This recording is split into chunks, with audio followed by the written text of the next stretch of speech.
नमस्कार। देश की बात में मैं आज नगमा, जिस मुंबई का नाम अब तक एक जिंदा दिल शहर, हमेशा जागते रहने वाले शहर और माया नगरी के तौर पे लिया जाता रहा, वहां से आजकल हर रोज कोरोना की हेडलाइंस आती है। मुंबई में कोरोना से हुई पहली मौत के 65 दिन आज हो गए हैं और आज 38 नई मौत के साथ ये आंकड़ा 1000 के पार चला गया है। कोविड-19 के इलाज के लिए जो अस्पताल मौजूद हैं उनमें बेड नहीं हैं। आईसीयू हैं लेकिन वहां पर बेड नदारद हैं। मरीज जाएं कहां? मौत का एक बड़ा कारण ये भी कि वहां पर बेड मौजूद नहीं है, आईसीयू में बेड नहीं है। मुंबई में 1000 के पार मौत का आंकड़ा है, लेकिन अस्पताल और उसमें मौजूद स्वास्थ्य कर्मी, डॉक्टर, मेडिकल स्टाफ जिस तरह की कमी और बदहाली को झेल रहे हैं वो डराने वाला है। कुछ मेडिकल स्टाफ तो ड्यूटी ना करने की बात भी करने लगे हैं। अस्पताल और ट्रीटमेंट सेंटर्स और सामने आएंगे जिनमें 7000 बेड की क्षमता होगी। ये खबर मुख्यमंत्री दफ्तर से आई है जो अब तक अखबारों में छप चुकी है। लेकिन अभी क्या हालात हैं? अस्पतालों का हाल ये है कि शव और मरीज साथ साथ नजर आ रहे हैं। एक के बाद एक ऐसे नजारे अलग अलग अस्पतालों से सामने आ रहे हैं। देखिए, सबसे पहले खबर आई थी सायन अस्पताल से। सायन अस्पताल में यह नजारा देखा गया जहां पर अस्पतालों में मरीज जो हैं और जो शव हैं वो साथ साथ नजर आ रहे थे। शवों को काले बैग में बांधकर रखा गया था। उसके ऊपर फिर सफाई आई कि क्यों ऐसा हुआ। इसके साथ साथ अब राजावाड़ी में और केईएम अस्पताल में भी ऐसे ही नज़ारे देखने को मिले हैं। ये मुंबई का राजावाड़ी अस्पताल है। एक बिस्तर पे शव पड़ा है, एक बिस्तर पर मरीज है। केईएम अस्पताल की भी यही हालत है। काले पॉलिथीन बैग्स में लपेटे हुए शव हैं, आसपास मरीज भी हैं। तो वहीं पर साथ साथ मरीज भी हैं, शव भी हैं। अस्पताल की तरफ से इस पर सफाई आई कि शिनाख्त में, ले जाने में, फॉर्मेलिटीज में देर हो गई और इसलिए ये हालत बनी। मुंबई के अस्पतालों में बिस्तर नहीं मिल रहे हैं। मरीजों की मौत का एक बड़ा कारण है आईसीयू में बेड ना होना। हालत बिगड़ रही है। उधर मजदूर भी अपने गांव को लौट रहे हैं। लगातार ये चल रहा है। मुंबई का जो मैन्युफैक्चरिंग हब कहा जाता है, धारावी, वो धीरे धीरे खाली होता जा रहा है। भर भर कर स्पेशल ट्रेन यूपी बिहार के लिए जा रही हैं।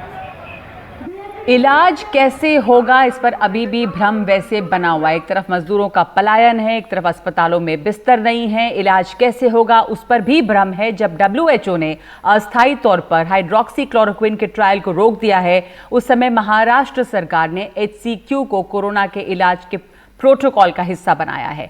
बहरहाल ये जो भी है वो तो होगा तब जब अस्पतालों में जगह होगी। तो शुरुआत करते हैं अस्पतालों के हाल से। हमारे साथ इस वक्त सुनील सिंह मौजूद हैं और अभिषेक मौजूद हैं। सुनील, ये लगातार जो खबरें आ रही हैं अस्पतालों के बदहाली की, अभी तक आईसीयू में बेड्स की कमी है बताया जा रहा है। हेल्पलाइन नंबर्स दिए गए हैं लेकिन बहुत लंबी वेटिंग लिस्ट है। अगर हम आईसीयू की बात करें तो किस तरह की कमी वहां नजर आती है?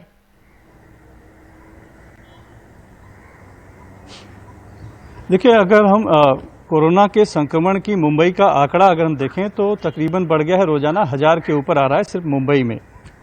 और उसमें ये बताया जा रहा है कि 5% जो है फीसदी जो मरीज हैं वो बुजुर्ग हैं या किसी बीमारी से पीड़ित हैं, क्रिटिकल हैं, जिन्हें की आईसीयू की ज़रूरत है।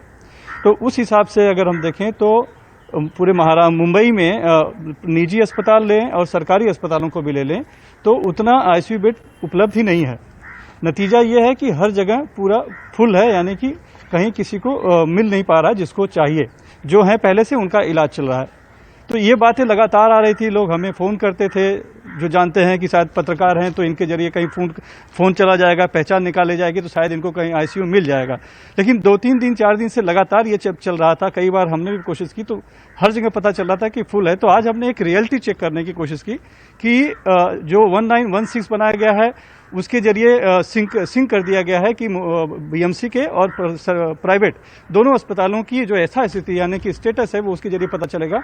वहाँ आप नाम लिखाइए, तो उसके जरिए जैसा होगा वैसे आपको बेड उपलब्ध कर दिया जाएगा।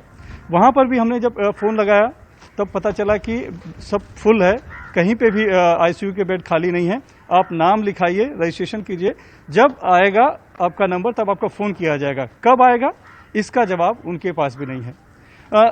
हमने सोचा कि एक बीएमसी की बात है तो प्राइवेट जो निजी अस्पताल हैं, बड़े बड़े अस्पताल हैं जिनकी तरफ लोगों की उम्मीद रहती है और जिनके पास ज़्यादा बेड होंगे, उनसे बात किया जाए। तो लगभग 8 अस्पतालों के, मुंबई के जो प्रमुख 8 अस्पताल हैं, उनके वहाँ पर मैंने फ़ोन किया नंबर निकालकर और सबसे बात की। तो वहाँ भी पता चला कि किसी के यहाँ 2 दिन की वैकेंसी है। एक अस्पताल में मुझे बताया गया कि कम से कम 8 से 10 दिन लग सकते हैं। कहीं बताया गया कि आप शाम को फ़ोन कीजिएगा तब पता चल पाएगा। यानी वहाँ पे भी बेड उपलब्ध नहीं है। सभी ने मना कर दिया कि आईसीयू के बेड हमारे पास उपलब्ध नहीं है और डिस्चार्ज होने की भी स्थिति फिलहाल नहीं है कि आज शाम तक कोई डिस्चार्ज हो रहा हो तो हम आपको बेड दिला सकें। तो स्थिति यह है कि अगर आदमी 5% अगर फीस क्रिटिकल अगर मरीज निकलते हैं तो आप अंदाज़ा लगाइए कि इस समय 32,000 अगर हम ले लें आंकड़ा जो बीमार हैं, उसमें से अगर 8,000 ठीक होकर भी गए हैं तो लगभग फिर भी जो आंकड़ा आता है वो 24,000 का आता है। तो उसके हिसाब से भी कम से कम 1200 से 1400 जो है वो उपलब्ध होने चाहिए आईसीयू। लेकिन जो आंकड़ा हमें बताया गया है के तौर पर अभी तक वो 535 का था। अब जैसे कि एमएमआरडीए के बीकेसी ग्राउंड में जो बड़ा बनाया गया 1000 बेड का, उसमें तकरीबन कुछ आईसीयू बनाए होंगे, बने हैं। महालक्ष्मी में कुछ आईसीयू बनाए जा रहे हैं जो एनएससीए का जो है वहाँ पर, और दूसरे जगहों पर नेस्को में, गोरेगांव में। तो हो सकता है कि हम और पकड़ लें, 100-200 आंकड़ा बढ़ सकता है, लेकिन ये भी अपर्याप्त है।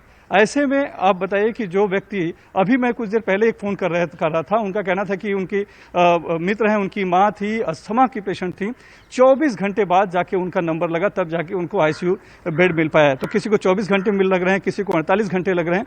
नतीजा कई लोगों की, हालांकि अभी एकदम से केस स्टडी या नाम लेना उचित नहीं, लेकिन इसी इंतजार में कुछ लोग दम भी तोड़ दे रहे हैं। ये भी स्थिति यहाँ पर बनी हुई है। तो स्थिति बहुत अच्छी मुंबई की नहीं है। व्यवस्था, मुंबई जो है कि आर्थिक राजधानी है, एक सुव्यवस्थित शहर है, महानगर पालिका है जिसका कि हजारों करोड़ में बजट है, लेकिन हम मेडिकल की व्यवस्था की कहें तो एकदम चरबरा सी गई है और जिस तरह से आंकड़े बढ़ रहे हैं उसके लिए तो बिल्कुल अपर्याप्त है। मुंबई जो हमारी आर्थिक राजधानी है, एक तरह से जब मुंबई का मैक्सिमम सिटी से कहा जाता है, जब मुंबई का ये हाल है कि पूरी तरह से स्वास्थ्य सेवा जो है या व्यवस्था जो है वो चरमरा गई है, जब ज़रूरत पड़ी है तो मुंबई इस भार को उठा नहीं पा रहा है। इतनी कमी है अस्पताल में बेड्स की। पूजा भारद्वाज भी हमारे साथ जुड़ी हैं। पूजा, हमने 3 अस्पतालों की तस्वीरें देखी। केईएम अस्पताल है, राजावाड़ी अस्पताल है, सायन अस्पताल है। इन सब की जो तस्वीरें हैं वहाँ पर एक बड़ी भयानक तस्वीर, किसी भी इंसान को हिला देने वाली तस्वीर नज़र आती है। तो हम समझ सकते हैं जो बीमार और अस्पताल में है, पहले ही इतना माहौल डर और दहशत का है कोरोना को लेकर। बगल में आपकी शव पड़े हैं, मॉर्चुरी में बताया जा रहा है कि जगह नहीं है। आपकी ये खबर, आपकी ये रिपोर्ट है, आपने देखा है इन अस्पतालों का हाल। अस्पतालों में जो लोग काम करते हैं, मेडिकल स्टाफ, वो इस हालत में हैं कि अब वो कह रहे हैं कि हम काम नहीं करेंगे। बड़ी बदहाली है वहाँ पे पूजा, और मॉर्चुरी में जगह नहीं है, लाशें पड़ी हैं वार्ड्स में। क्या वहाँ पे हो रहा है?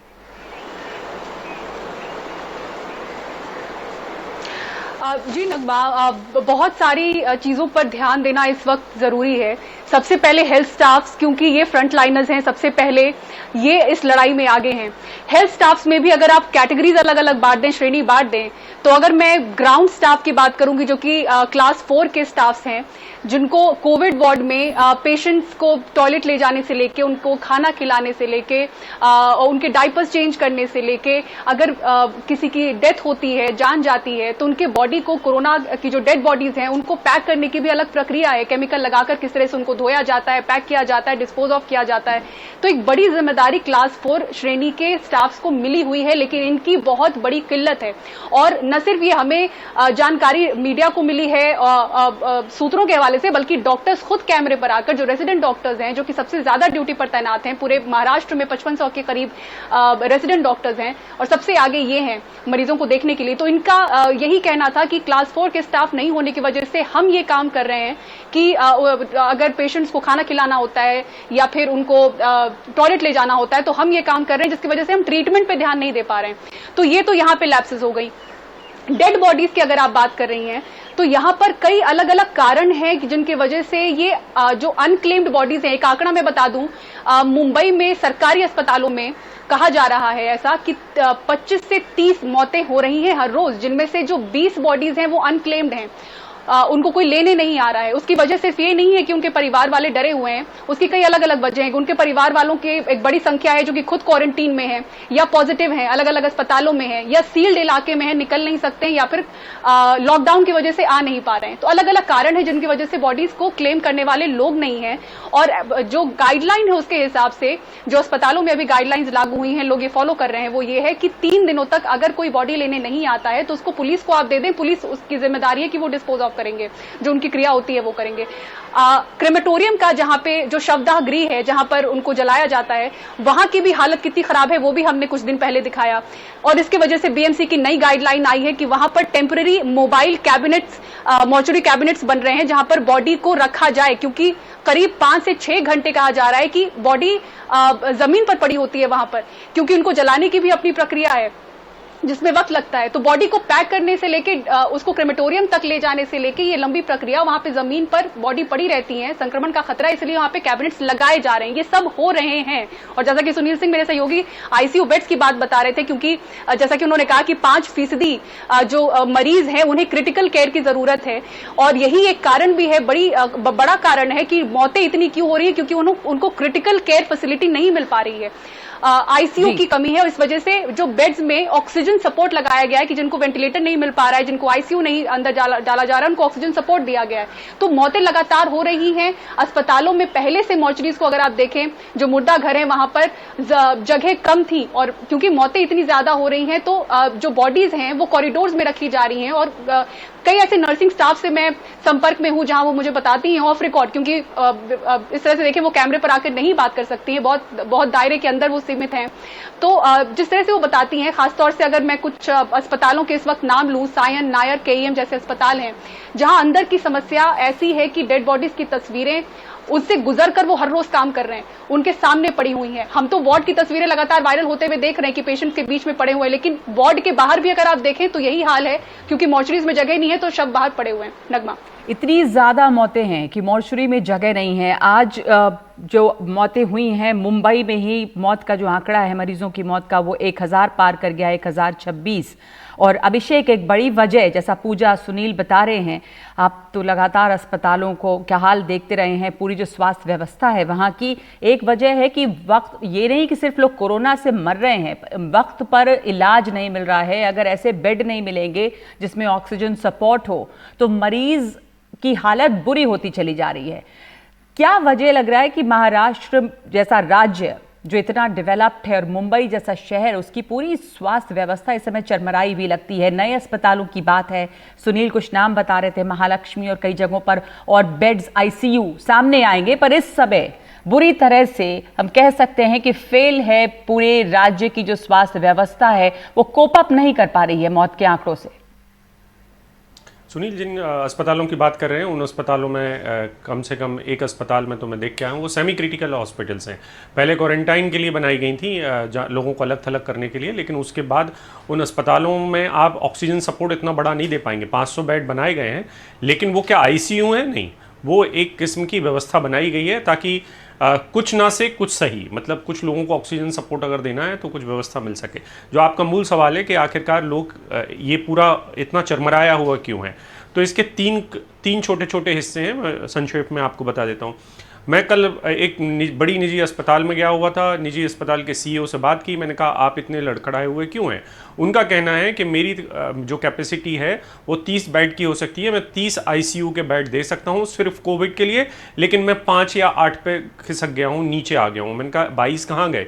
तो उनका कहना है 22 इसलिए नहीं हो सकते हैं क्योंकि मेरा जो स्टाफ है वो बहुत दूर दूर है, मैं अपनी गाड़ियां भी अगर लेके जाता हूं तो मेरे पास काम कम हो गया है। दूसरा ये कि पीपीई पहनकर मैं अपने स्टाफ को 6 घंटे से ज़्यादा काम करने के लिए नहीं कह सकता हूं, तो मैं पहले जो 3 शिफ्ट में या 2 शिफ्ट में काम करा सकता था, अब वो मुझे 4 शिफ्ट में बदलना पड़ रहा है। तो आपका हर आदमी के आईसीयू किस तरीके से तय होता है? एक आईसीयू तय होता है कि एक आईसीयू पे कितने सारे कर्मचारी काम करेंगे। तो मसलन एक आईसीयू पे 3 लोग काम करने थे, तो वो 3 घट के अब 1 रह गया है। तो इसलिए आईसीयू की संख्या आपको घटानी पड़ती है, क्योंकि आईसीयू का एक प्रोटोकॉल है। आईसीयू के प्रोटोकॉल ऐसा नहीं हो सकता है कि आप उसको सिर्फ इस वजह से बदल दें क्योंकि पूरे देश में कुछ एक संकट है। वहां पर जिस तरीके के अटेंशन की जरूरत है, जो प्रोटोकॉल है, वो फॉलो करना पड़ेगा। तो आईसीयू पे बेड की, आईसीयू के नंबर्स की संख्या इसलिए कम हो रही है, हमारे पास इस शहर में 1300 बेड हैं आईसीयू के, जिसमें से 700 ही सिर्फ ऑपरेशनल हैं और 500 कोविड के लिए चले गए। दूसरा जो हिस्सा है वो ये है इस पूरे घटनाक्रम का, वो ये है कि आप ये दिमाग में रखिए कि कोविड एक बीमारी है। इस दुनिया में मौतें सिर्फ कोविड से नहीं होती हैं, और भी इतनी ही गंभीर बीमारियां हैं जिनको इतने ही अटेंशन की ज़रूरत है, इतने ही ध्यान की ज़रूरत है। तो जो नॉन कोविड अस्पताल हैं या कोविड अस्पताल भी हैं, उनमें हर मरीज एक कोविड मरीज की तरह ही, संदिग्ध की तरह पहले ट्रीट किया जाएगा। यानी कि जैसे ही आप अस्पताल में जाएंगे, किसी निजी अस्पताल में, सरकारी अस्पताल है, ये लग्जरी मोल नहीं ले सकती हैं या ये लग्जरी नहीं रख सकती हैं, लेकिन आप अगर किसी निजी अस्पताल में जाएंगे तो आप जैसे ही जाएंगे आपको संदिग्ध मान लिया जाएगा कोविड का, और आपको एक होल्डिंग एरिया में भेज दिया जाएगा। जैसे ही आप होल्डिंग एरिया में जाएंगे, वहां पे अगर आपकी हालत ठीक नहीं है तो आपको तुरंत ऑपरेशन कर दिया जाएगा, लेकिन आप तब भी एक तरीके से आईसीयू सपोर्ट अगर आपको चाहिए तो आपको तुरंत आईसीयू सपोर्ट दे दिया जाएगा।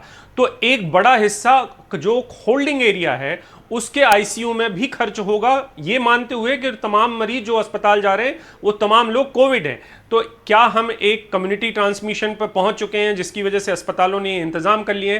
तो हाँ, हमें ये मान लेना चाहिए। सरकारें ये नहीं मानती हैं, लेकिन ये एक तरीके से सिस्टम में अब हो चुका है। जब हर मरीज अगर संदिग्ध मान लिया गया है तो हमें ये मान लेना चाहिए कि दरअसल हम एक उस स्थिति में पहुंच चुके हैं। सरकारें भले ही रिकॉर्ड पर नहीं आएंगी। नगमा, तो इस तरह की भयावह स्थिति है इस समय हमारी। और महाराष्ट्र में ये हम जानते हैं कि जो प्राइवेट हॉस्पिटल्स हैं उनकी फ़ीस को भी कैप करने का कदम उठाया गया है, क्योंकि अब जो सरकारी अस्पताल काम कर रहे हैं वो इस समय ज़्यादातर फ्रंट लाइन पे हैं। प्राइवेट अस्पताल कोविड से इस लड़ाई में आगे नहीं हैं, लेकिन जो लोग प्राइवेट अस्पताल में जा रहे हैं वहाँ पर मनमानी फ़ीस का भी मामला था, उस पर भी कैपिंग की गई है। धन्यवाद आपका अभिषेक, सुनील और पूजा इस जानकारी के लिए।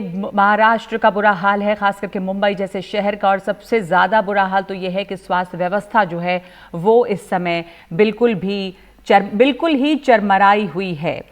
अब आपको ये बता दें कि जहाँ पे भी कोविड इन्फेक्शन किसी भी सोसाइटी में अगर एक भी संक्रमण सामने आता है तो जिस जगह भी आया उस घर के तमाम लोग संदिग्ध होते हैं, उनको क्वारंटीन किया जाता है, पूरी सोसाइटी सील कर दी जाती है। इसी तरह का नज़ारा सामने आया है ग्रेटर नोएडा में भी। लेकिन जो बाकी लोग उस सोसाइटी में रहते हैं, इस तरह की सोसाइटी सील ऑफ करने से उनकी समस्या क्या है?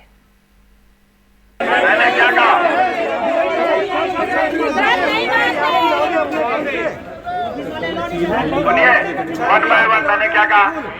आपको? सैलरी तो ऑलरेडी कट गया, आप यहाँ देखिए, हम सामने खड़े हैं, हम भी नौकरी कर रहे हैं, ठीक है, हम भी नौकरी कर रहे हैं, और यहाँ ये कहने की बात नहीं है कि किसकी कितनी सैलरी कट रही है। मैंने क्या कहा ना, हम सरकारी नौकरी में हैं।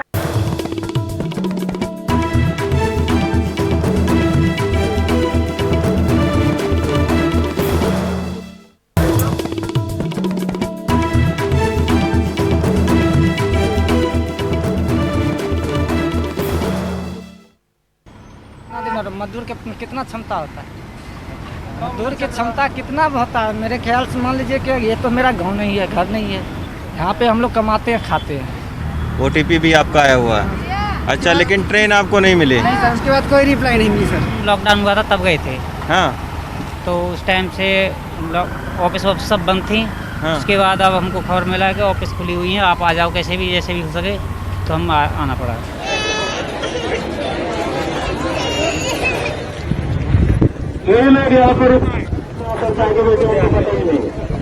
बेटा कितनी देर से यहाँ खड़ी हो? 2 घंटे धूप में खड़े हो? सुबह 10 ही बजे से हैं।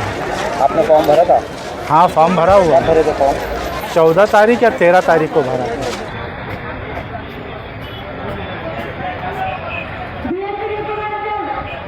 भी छोड़ेंगे, श्यामनगर का भी जो लाइन में है वैसा छोड़ेंगे। कौन से गांव जाना चाहते हो? बिहार। बिहार में कहाँ?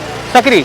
दरभंगा जिला है वापस आने का हाँ, क्यों नहीं आएंगे? हमको तकलीफ कोई नहीं यहाँ से, अभी बीमारी है इसकी वजह से घर जाना। मेहरबानी करके किसको भी पैसे का आश्वासन मत दो। तो अस्पतालों की बदहाली की एक कहानी है और दूसरी तरफ एक अंतहीन कहानी है मजदूरों के प्रवास की। शहर की सड़कों पर मजदूरों की कतार लगातार हम देखते आए हैं और जहां जहां पर सड़कों पे कतार नहीं है, अगर सड़कें खाली हैं तो इसका ये मतलब नहीं कि ये समस्या खत्म हो गई है। आप देखेंगे कि ये जो सड़कें खाली हैं, ये भीड़ कई दूसरी जगहों पर पहुंच गई है, जैसे कि आश्रय स्थलों पर जो भरे पड़े हैं लोगों से, हजारों लोगों से। उत्तर प्रदेश और बिहार जाने के लिए लोगों का हुजूम जमा है और जो आश्रय स्थल पे नहीं है वो रेलवे स्टेशन तक पहुंच गए इस उम्मीद में कि शायद स्टेशन पर पहुंचकर यहां से उन्हें ट्रेन में जगह मिल जाएगी।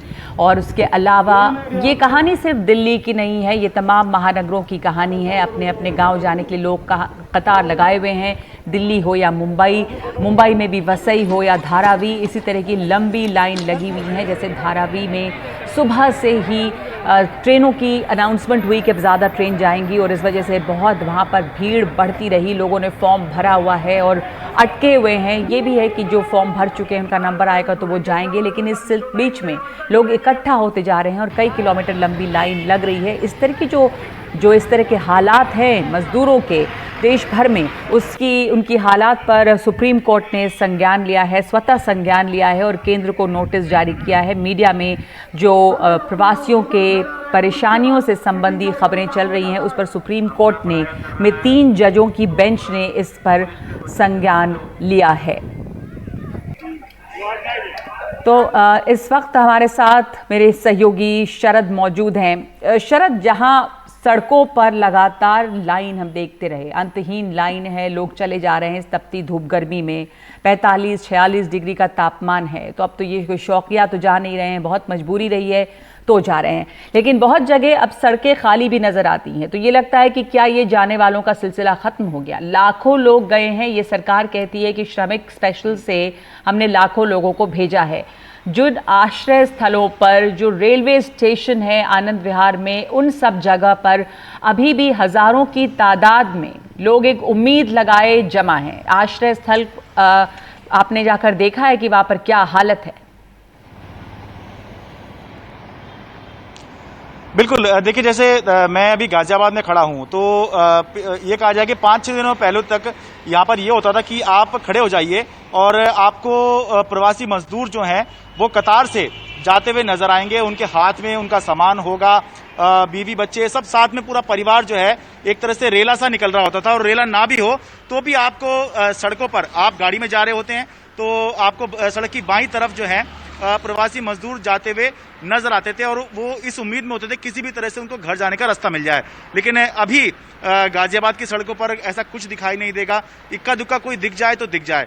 लेकिन जैसा कि आपने बताया कि इसका यह मतलब नहीं है कि समस्या खत्म हो गई।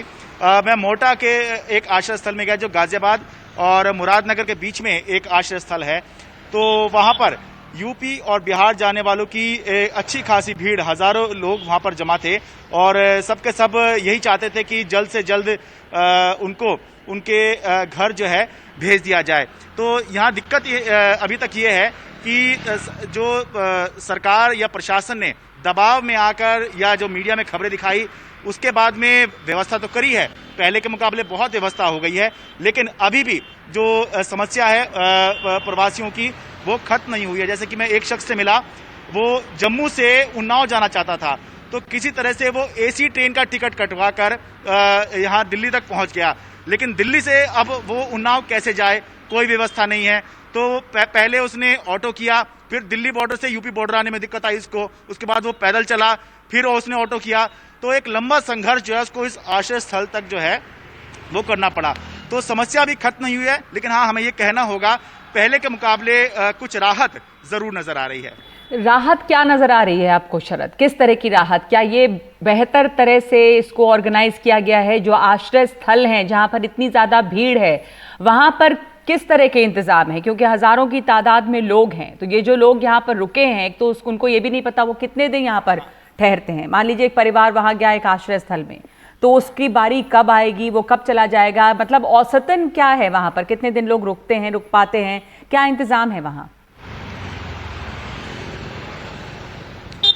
देखिए, खाने पीने का तो इंतजाम होता है, ये तो इसमें तो कोई दिक्कत नहीं है। किसी से भी आप पूछें तो वो बताएंगे खाने पीने का इंतजाम है, लेकिन सबकी समस्या ये होती है उनको घर जाना है।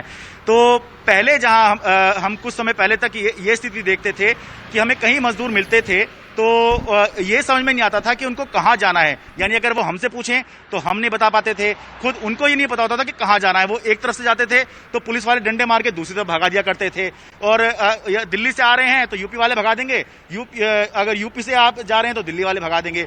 तो एक तरह से फुटबॉल मजदूरों का, प्रवासी मजदूरों का बना दिया गया था। लेकिन अब ये हो गया है, कम से कम 2-3 घटनाएं हुई, जैसे कि रेलवे ट्रैक वाली घटना हुई कि रेलवे ट्रैक पर कुचलकर मजदूर मारे गए, या सड़क पर लगातार दुर्घटनाएं हो रही थी, जिसके चलते सरकारें, सभी जगह की सरकारें, जो महानगरों की सरकारें हैं, उन पर दबाव बना और उन्होंने व्यवस्था करनी शुरू करी। और उसी व्यवस्था का नतीजा है कि हमें आश्रय स्थल देखने को मिल रहे हैं।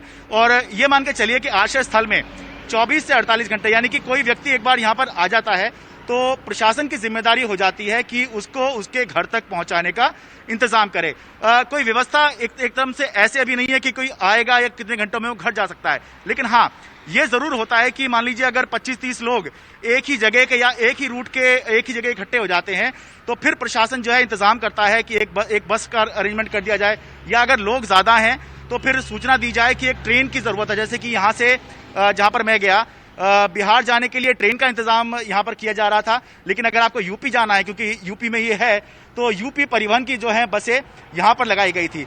तो इसलिए मैं कह रहा हूं कि पहले जहां बिल्कुल कुछ नहीं पता होता था कि कहां जाना है, क्या करना है, अब कम से कम ये पता है कि किसी आश्रय स्थल पर आप पहुंच जाएं तो प्रशासन की जिम्मेदारी हो जाएगी कि वो आपको सुरक्षित खाना पीने के साथ में आपके गंतव्य तक अगर ना भी पहुंचा पाए तो आपके रूट तक या आपके गृह जिले तक जरूर पहुंचा दे। जी, तो इस तरह के कई आश्रय स्थल हैं दिल्ली में, जहां पर आश्रय स्थल में लोग पहुंच जाते हैं। उसके बाद ये प्रशासन की जिम्मेदारी है कि उनको कोई रास्ता दिखाया जाए, किसी एक जगह पर पहुंचाया तो जाए। धन्यवाद आपका शरद, ये जानकारी देने के लिए कि आश्रय स्थल जो है वहाँ पर कम से कम कुछ इंतज़ाम तो हो रहे हैं, लेकिन बहुत सारी जगहों पर बहुत बदइंतज़ामी है, बहुत लापरवाही है, और इस लापरवाही की वजह से ज़्यादा जाने जा रही हैं। सवाल ये भी उठ रहा है अभी कि क्या रेलवे प्रशासन की लापरवाही और भूख ने एक शख्स की जान ली? ये सवाल बेगूसराय में बरौनी रेलवे स्टेशन पर एक शख्स की मौत की वजह से उठ रहा है। काजी अनवर नाम का एक शख्स मुंबई से चलने वाली विशेष श्रमिक स्पेशल ट्रेन पर 21 मई को सवार हुआ था, और रेलवे की लापरवाही की वजह से ट्रेन कई दिन घूमने के बाद देर से पहुंची। ट्रेन में लंबे समय तक बैठे रहने और खाने पीने का सामान साथ नहीं होने की वजह से कटिहार जिले के काजी टोला के निवासी 55 वर्षीय काजी अनवर की मौत हो गई। जो इनके साथ सफ़र कर रहे थे उसी गांव के निवासी ये कह रहे हैं। हालांकि स्थानीय प्रशासन के अधिकारी साफ किनारा कर रहे हैं और कुछ भी इस पर बोलने के लिए तैयार नहीं है।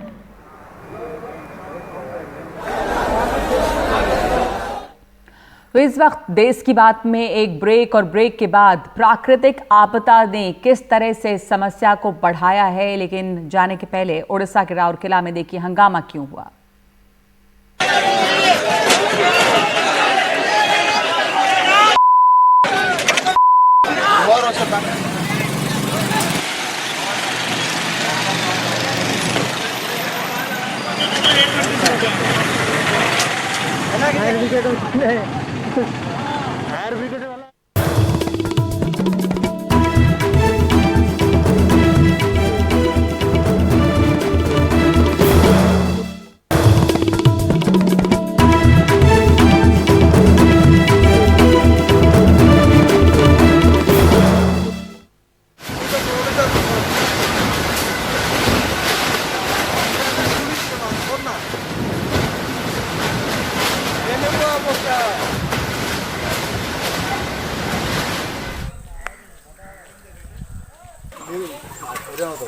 মানুষে আসি লাগবে তো, মানুষের লাগবে তো, ফোন লাগবে নিচে না।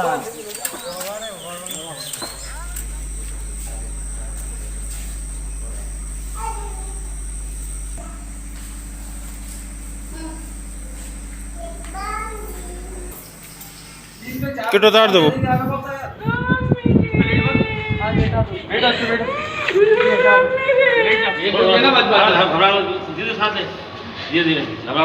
रोना मत। अरे रो नहीं है, बेटे ये वाले नहीं मिलेंगे। हाथ दिखाओ, हाथ दिखाओ, जीप दिखाओ। ठीक लग रहा है?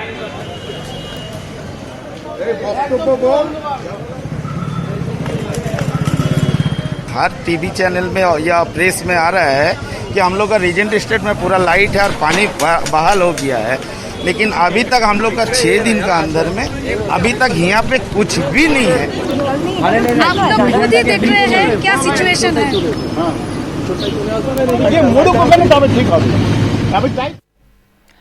कई जगह पर सरकार की तरफ से, प्रशासन की तरफ से बदइंतजामी से बदहाली है। उसके ऊपर से है प्राकृतिक आपदा, जैसे बंगाल और असम, कहीं पर तूफान का कहर है। तूफान की वजह से असम और बंगाल की सीमा पर बने स्क्रीनिंग सेंटर और क्वारंटीन सेंटर को काफ़ी नुकसान हुआ है। यहाँ पर जो लोग मौजूद हैं, जो रखे गए थे क्वारंटीन सेंटर में, वो ज़ख्मी हो गए हैं। असम सरकार का ये सेंटर धुबरी ज़िले में है, जो पश्चिम बंगाल के कूच बिहार की सीमा से लगता है। तो ये है क्वारंटीन सेंटर्स का हाल।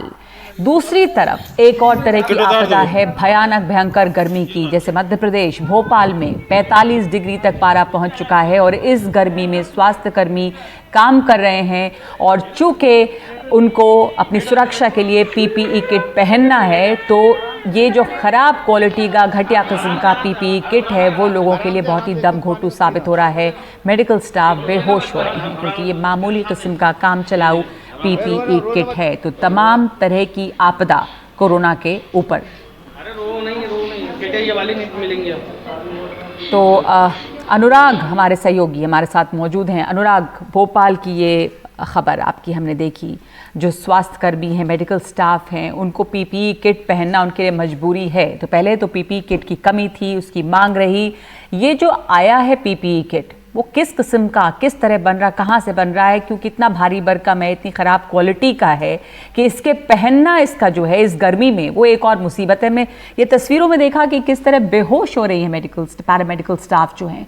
तो बदहाली बुरी तरह से है वहाँ पर इस गर्मी में काम करना, उसके बाद पेशेंट्स की देखभाल करना तो बहुत ही मुश्किल है।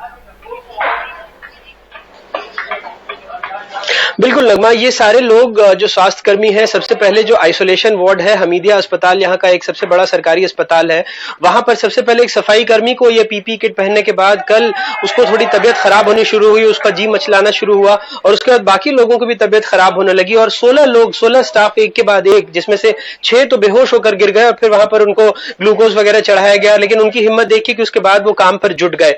कहीं ना कहीं ये व्यवस्था पे बहुत सवाल खड़े करता है। जैसे आपने पूछा, देखिए जो पीपी किट है वो डीआरडीओ के मानकों के तहत बनाए जा रहे हैं, ऐसा प्रदेश सरकार का दावा है। मध्य प्रदेश में हर दिन लगभग 10,000 पीपी किट की जरूरत पड़ रही है और सरकार का कहना है कि 12,000 पीपी किट तो अब प्रदेश में ही बनने लगे हैं, जिसमें सबसे ज्यादा पीपी किट का निर्माण इंदौर में हो रहा है। उसकी सामग्री गुजरात से आ रही है और सरकार का दावा है कि मानकों पर खरा उतर रहा है। लेकिन हमने कुछ दिनों पहले तस्वीर दिखाई थी कि कैसे अशोकनगर में आपने देखा होगा कि एक डॉक्टरों की टीम जब कोरोना संक्रमित मरीज से बात करने गई थी तो प्लास्टिक की पन्नी की शीट एक तरह से पहनकर गई थी और जब खेतों में उससे बात कर रहे थे तेज हवा आई और वो भी उड़ गया, तब फिर वो भागते हुए कहीं और जाकर छिपे और फिर उसके बाद उनसे दूसरी टीम आई जिन्होंने बातचीत की। तो कहीं ना कहीं ये घटिया क्वालिटी की पीपी किट अगर 10,000 या 12,000 भी बना ले रहे हैं तो इसका फायदा क्या? जैसे आपने देखा एक अलग से उसमें और पन्नी लगा दी गई है। मध्य प्रदेश की राजधानी भोपाल में नौतपे पूरे प्रदेश में शुरू हो गए हैं और यहाँ 45 डिग्री से ज्यादा तापमान हो गया। नौगांव में लगभग 47 डिग्री तक पारा पहुंच गया है। ऐसे में इस भीषण गर्मी में इतनी मोटी पीपी किट और वो भी अगर मानकों के अनुरूप ना हो, उसको पहनकर काम करना अपने आप में एक बड़ी चुनौती है। इसका एक और पहलू है, अगर हम दर्शकों को वो तस्वीरें भी दिखा पाए कि इस गर्मी में किसान भी कितने ज्यादा परेशान हो रहे हैं। आगर मालवा में हालत ये थी कि किसान 4 दिन तक अपनी तुलाई का इंतजार करते रहे। मध्य प्रदेश सरकार कह रही है कि इस बार उसने रिकॉर्ड उपार्जन किया है, 114 लाख मीट्रिक टन उसने अभी तक खरीदी कर ली है और खरीदी की तारीख भी 31 मई तक बढ़ा दी है। हालांकि सरकार ये आंकड़ा बताना भूल जाती कि इस बार जो पैदावार हुई है वो भी बम्पर हुई है, 30 से 40% ज्यादा, यानी 280 लाख मीट्रिक टन सिर्फ गेहूं उपजा है मध्य प्रदेश में। तो ऐसे में आधे से भी कम अभी तक सरकार ने खरीदी की है। ये किसान 4 दिन से ज्यादा लाइन में लगे हुए थे। कई जगहों पर बारदाने की कमी है। 5वें 6ठे दिन जब दोबारा उनका जो तुलाई केंद्र है वो शिफ्ट हो गया और उसके बाद लाइन में लगे थे। आप देखिए कितनी खराब हालत है कि उनकी एक ट्रॉली तुलाई हो चुकी थी और दूसरी ट्रॉली की जब तुलाई हो रही थी, इसी बीच में उनको हार्ट अटैक आया और उनकी मौत मौत हो गई। भीषण गर्मी का एक और पहलू है कि बहुत सारे किसान 5-5, 6-6 दिनों से मंडियों के बाहर अपनी ट्रॉली लगाकर खड़े हैं। सरकार ये भूल जाती है कि वैसे ही कम खरीदी कर रही है, और जब एक ट्रॉली में, इस बार चूंकि सोशल डिस्टेंसिंग की बात भी कही गई है, तो एक ट्रॉली में मजबूरी है कि सिर्फ अपना उत्पाद वो ला रहे हैं। नहीं तो पहले कई बार 3-4 किसान पूल करके लाते थे, तो डीजल का या ट्रैक्टर ट्रॉली जो किराए से लाते थे उसका खर्चा बच जाता था, लेकिन इस बार वो खर्चा भी उनको करना पड़ रहा है। तो इन सारी चीजों को, इन सारी बातों को नजरअंदाज किया जा रहा है। भीषण गर्मी एक तरफ है, किसानों के उत्पाद नहीं बिक रहे हैं, डॉक्टरों को परेशानी हो रही है। कुल मिलाकर इस कोरोना काल में सिर्फ वो बीमार नहीं है जो अस्पताल के अंदर है, जो अस्पताल के बाहर अपनी दिनचर्या चला रहे हैं, उनको भी बहुत ज्यादा तकलीफों का सामना करना पड़ रहा है, और जिसमें सबसे पहले कोरोना योद्धा तो है ही, और साथ ही साथ हमारे प्रदेश के और देश के किसान भी हैं। नगमा जी, सही कहा आपने कि जो कोरोना की मार झेल रहे हैं सिर्फ वही नहीं, जो सड़कों के जो अस्पतालों के बाहर हैं, सड़कों पर हैं, तमाम तरह के लोगों के ऊपर इसके अलग अलग तरह की मार पड़ रही है। और साथ साथ ये कुदरती गर्मी और उसके बाद प्राकृतिक आपदा। इस वक्त हम एक ब्रेक लेंगे। ब्रेक में जाने से पहले देखिए, फसल को चट कर रहे हैं टिड्डी दल।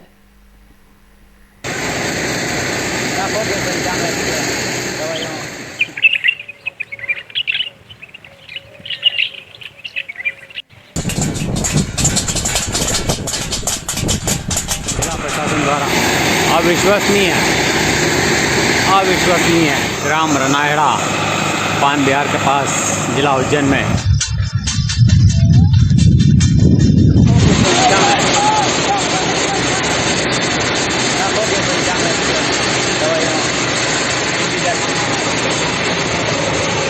सब नीचे गिर रही है।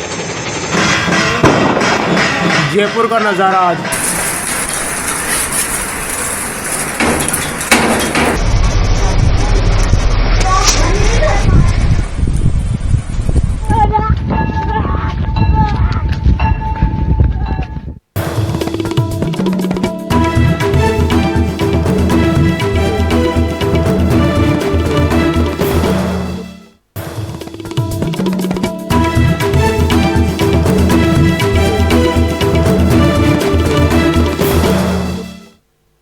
दिल्ली की ओर से तो गाड़ियां आ रही हैं, कितना लंबा ट्रैफिक जाम दूर दूर तक लगा हुआ है और गाड़ियां लगभग रेंग कर चल रही हैं। ये साइड से बहुत सारे मजदूर निकल रहे हैं, तेज धूप है, तापमान बहुत ज़्यादा है। लॉकडाउन 4.0 में देश के कई इलाकों में कई तरह की छूट दी गई, लेकिन जिन इलाकों में कोरोना के मामले बढ़ रहे हैं वहां पर सख्ती बरती जा रही है। गाजियाबाद में अब तक कोरोना के 236 मामले सामने आए हैं और 2 लोगों की मौत हुई है। बढ़ते मामलों की बड़ी वजह गाजियाबाद प्रशासन दिल्ली को मान रहा है। ऐसे में कल गाजियाबाद प्रशासन ने दिल्ली की सीमा को सील कर दिया है। दिल्ली गाजियाबाद बॉर्डर पर लंबा ट्रैफिक जाम लगा हुआ है। मैं आपको टॉप एंगल से वो तस्वीर दिखाता हूँ। आपको काफ़ी दूरी तक लंबा ट्रैफिक जाम दिखाई देगा। आप देखिए कि दिल्ली की ओर से जो गाड़ियाँ आ रही हैं, कितना लंबा ट्रैफिक जाम दूर दूर तक लगा हुआ है और गाड़ियाँ लगभग रेंग कर चल रही हैं। ये साइड से बहुत सारे मजदूर निकल रहे हैं, तेज़ धूप है, तापमान बहुत ज़्यादा है और इसी गर्मी के बीच दिल्ली और एनसीआर से पलायन जारी है। मजदूर भी यहाँ से निकल रहे हैं, पुलिस इनको भी रोक रही है और वापस दिल्ली की तरफ इनको जाने के लिए कह रही है। देखिए डंडे मार रही है पुलिस और इस तरह से मजदूरों को भी वापस किया जा रहा है। लेकिन गाजियाबाद प्रशासन ने एक तुगलकी फरमान जारी किया है जिसके तहत ये बॉर्डर को सील कर दिया गया है। दरअसल गाजियाबाद प्रशासन की ये दलील है कि जो कोरोना है वो दिल्ली की तरफ से आ रहा है, जो लोग दिल्ली से आ रहे हैं जा रहे हैं वो गाजियाबाद में कोरोना फैला रहे हैं। 4 नए केस आने के बाद गाजियाबाद प्रशासन ने इस पूरे बॉर्डर को सील कर दिया है। केवल मीडियाकर्मी, पुलिसकर्मी, स्वास्थ्यकर्मी, बैंक कर्मी इनको जाने दिया जा रहा है। इसके अलावा जिनके पास भी वैलिड पास हैं उनकी एंट्री की जा रही है। बाकी लोगों को यहाँ से आगे नहीं जाने दिया जा रहा है। हर एक गाड़ी की चेकिंग की जा रही है और उसके बाद ही जाने दिया जा रहा है। दरअसल दिल्ली सरकार ने अपने सभी प्राइवेट और सरकारी दफ्तर खोल दिए हैं। ऐसे में बहुत सारे लोग ऐसे हैं जो गाजियाबाद में रहते हैं लेकिन दिल्ली में नौकरी करते हैं। अब तक वो बड़ी आसानी से आ जा रहे थे, लेकिन जिस तरह से अचानक बॉर्डर सील किया गया है बहुत सारे लोगों को ये मालूम ही नहीं है कि बॉर्डर सील है, और जिसके चलते वो अपनी गाड़ियां लेकर निकल आए हैं और यहाँ पर लंबे ट्रैफिक जाम में फंस रहे हैं।